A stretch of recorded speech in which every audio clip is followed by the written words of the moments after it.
അതുകൊണ്ട് കൈയൊക്കെ നന്നായിട്ട് തിരിച്ചങ്ങ് ഒടിച്ചാൽ മതി. ഇങ്ങനെ പിള്ളേരെ പിടിക്കാൻ വരുന്നവരുടെ കൈയും കാലും ഒക്കെ ഇങ്ങനെ തിരിച്ചു ഓടിക്കുക. അല്ലാത്ത അവയവങ്ങളൊന്നും കൈവെക്കാതിരിക്കുന്നതാണ് നല്ലത്, കാര്യം സേഫ്റ്റിക്ക്.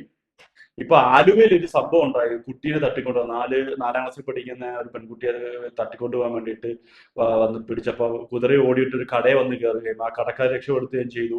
എന്നിട്ട് അവിടെ വീണ്ടും അയാൾ കയറി വന്ന് ഈ കുട്ടിയുടെ അമ്മാവനാണ് എന്ന് പറഞ്ഞു. ഈ കുട്ടിക്ക് പോലും അറിയത്തില്ല അമ്മാവനാണെന്നും ആർക്കും അറിയത്തില്ല, ഈ കുട്ടിയുടെ വീട്ടുകാർക്കും അറിയത്തില്ല. അങ്ങനെ നാട്ടുകാരുടെ അവിടെ പിടിച്ചു, അതിനെ പോലീസിൽ ഏൽപ്പിച്ചിട്ടുണ്ട്. പക്ഷെ ഞാൻ പറയുന്നത് ആ ടൈമിൽ ഇവരെ നന്നായിട്ടൊന്നും പെരുമാറണം. ഇനിയും കാര്യം ഇതേപോലെ ഇപ്പം ഫോർട്ട് കൊച്ചിയിൽ ഉണ്ടായെന്ന് പറയുന്നുണ്ട്. ഇപ്പൊ എന്റെ വീടിന്റെ അടുത്താണ് സംഭവം ഉണ്ടായത്, പിന്നാണ് ആലുവയിൽ ഉണ്ടായെന്ന് പറയുന്നത് കേട്ടു. എന്നത് ഈ സെയിം ഡേ തന്നെ. അപ്പം ഇതിന്റെ ന്യൂസ് ഞാനാണെങ്കിൽ ജസ്റ്റ് വീട്ടിൽ പോയപ്പോഴാണ് അറിഞ്ഞത് ഇതേപോലെ സംഭവം ഉണ്ട്, പിന്നെ നമ്മുടെ വീടിന്റെ അടുത്ത് തന്നെ ഉണ്ടായെന്നുള്ളത്. അപ്പൊ തന്നെ സത്യം പറയാൻ നമ്മള് അത് പ്രതീക്ഷിക്കരുത്. നമ്മുടെ ഇപ്പൊ ഇന്ന് ഇവിടെ ആണെങ്കിൽ നാളെ നിങ്ങളുടെ അവിടെ വീടിന്റെ അവിടെയൊക്കെ ആയിരിക്കും. അതുകൊണ്ട് ഒരു കാര്യം പറയാനുള്ളത്, കിട്ടുവാണെങ്കിൽ നല്ല രീതിയിൽ ചാപ്പാട് കൊടുക്കാതെ പോലീസിനെ ഏൽപ്പിക്കില്ല. പിന്നെ നമ്മുടെ അല്ല കുട്ടികളുടെയൊക്കെ സുരക്ഷയൊക്കെ നമ്മൾ തന്നെ പോയി ഇത് പിന്നെ ഉറപ്പുവരുത്തേണ്ട കാര്യമാണ്. കാരണം എന്ന് പറഞ്ഞാൽ സ്കൂള് വിട്ടിട്ട് വണ്ടിക്കകത്ത് ഇറങ്ങിയതിന് ശേഷം അവിടെ നിൽക്കുമ്പോൾ ബൈക്കിനകത്തൊക്കെ വന്ന് വിളിച്ചോണ്ട് പോകുന്ന രീതിയിലൊക്കെയാണ് ഇപ്പൊ വന്നേക്കുന്നത്. അങ്ങും ഇങ്ങൊക്കെ ന്യൂസ് അവിടെ ഇവിടെ തൊടാതൊക്കെ വരുന്നുണ്ട്, വന്ന് തുടങ്ങിയിട്ടുണ്ട്. ഇപ്പോഴത്തെ പിള്ളേർക്കാര് കൂടിയിട്ടുണ്ട്. അതിന്റെ പേരിൽ പറയാനുള്ള കാര്യം, അങ്ങനെ ഒരു സംശയമായിട്ട് തന്നെ കാണുവാന്നുണ്ടെങ്കിലും ഈ കുട്ടിക്കും അറിയത്തില്ലെങ്കിൽ ഇങ്ങനെയൊക്കെ സംഭവം ഉണ്ടാവുമെങ്കിൽ നാട്ടുകാർ പ്രത്യേകം ശ്രദ്ധിക്കുക.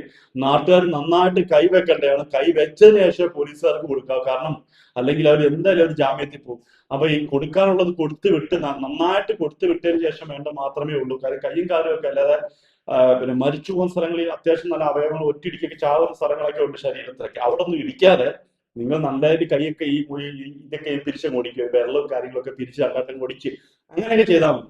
അല്ലാതെ വലിയ പ്രശ്നമൊന്നും വരത്തില്ല. കൈയൊക്കെ തിരിച്ചു ഓടിച്ച കൊച്ചിന് അപ്പൊ അതാകുമ്പോ പിന്നെ കുറച്ച് നാൾ കഴിഞ്ഞ് കിടക്കും. മറ്റേന്ന് പറഞ്ഞാൽ അബദ്ധത്തിൽ കൂട്ടത്തിനകത്ത് ചത്തൊക്കെ പോകും. അതുകൊണ്ട് അത് വേണ്ട.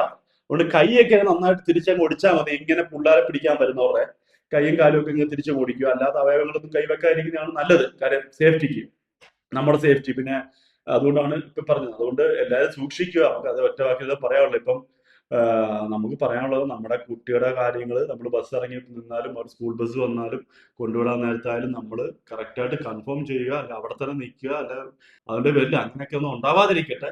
സ്കൂൾ ബസ് വരുമ്പോൾ അവിടെ തന്നെ നോക്കിയിരിക്കുക, കുട്ടിയെ ഇറങ്ങുമ്പോൾ തന്നെ വിളിച്ചുകൊണ്ട് പോവുക. അത്രേ ഉള്ളൂ പറയാനുള്ള. വേറെ ആരെ മാക്സിമം ഏൽപ്പിക്കാതിരിക്കുക. അതുകൊണ്ട് ഇനി അതോ ഏൽപ്പിച്ച് കഴിഞ്ഞാൽ അവരുടെ ഡീറ്റെയിൽസ് ഒക്കെ നമ്മൾ അറിഞ്ഞിരിക്കണം. പോലെ വണ്ടിക്കൊക്കെ കൊണ്ടുവരുന്ന ഡീറ്റെയിൽസ് ഒക്കെ അറിഞ്ഞിരിക്കണം. അപ്പൊ ഇത് ഞാൻ എല്ലാവരുടെ ഒരു ഇതിന് വേണ്ടിയിട്ട് ഞാൻ അയച്ചേക്കുവാണ്. അതുകൊണ്ട് കയ്യിൽ അങ്ങനെയുള്ള ആൾക്കാരെങ്ങാനും പിള്ളേർപ്പെടുത്തക്കാർ കിട്ടിക്കഴിഞ്ഞാൽ അവന്മാരെ കൈയും കാലും ഒക്കെ നന്നായിട്ടൊന്ന് പിരിച്ചു വിടുക, അതായിരിക്കും നല്ലത്. അല്ലാതെ അവയവങ്ങളിൽ കൈ വെച്ച് കഴിഞ്ഞാൽ ചിലപ്പോൾ പണി മേടിക്കും. അതുകൊണ്ടാണ് പറഞ്ഞത്. അപ്പൊ ഓക്കെ, ശരി എന്നാ.